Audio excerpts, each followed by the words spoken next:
My name is John Samuel. I'm a veteran of World War II. His Veterans Program is the most comprehensive of any of the other candidates, regardless of whether they're Republican or Democrat. John has the best program going.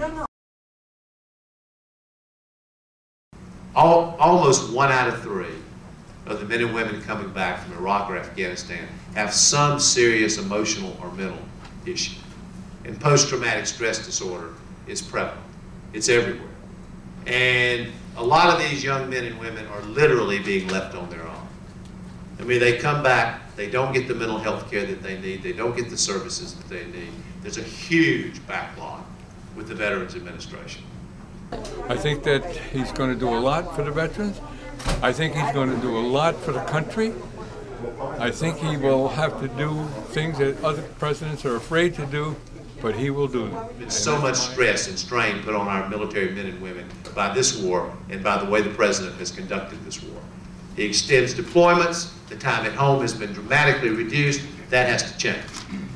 That dwell time at home has to be lengthened so that men and women who are serving this country in Iraq or anywhere else have time to spend with their families. The second thing is we have to do a better job of making sure that we have both the resources and the training to take care of the post-traumatic stress disorder patients that come back from Iraq and Afghanistan. The third thing is we've got to do something about these backlogs. You know, I actually wrote this down. 500,000. That's what the backlog is right now. 500,000. This cannot continue. This process has got to be sped up. And what I will commit to do is when I'm sworn into office come January of 2009, by Memorial Day of 2009, we will eliminate this backlog because we have a responsibility to the men and women who have served this country in Iraq.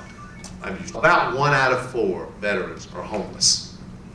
There is no excuse, inexcusable in the United States of America that men and women who have served this country in combat or worn the uniform of the United States of America are homeless. We have a responsibility to ensure that they have a place to live, and we need a national chain of care to ensure that we don't continue to see this falling in the cracks that I've just spoken about. FDR used to get on the back of a train, a platform, and get out there and speak to the small crowds of people in these different whistle stops. And we would catch it on Fox News or Pathé News. And FDR was a very straightforward, from the shoulder. He said what had to be said and said it. He wasn't afraid to say what needed to be done. And that's the same way with John. He's not afraid to say what needs to be done. He's not wishy-washy.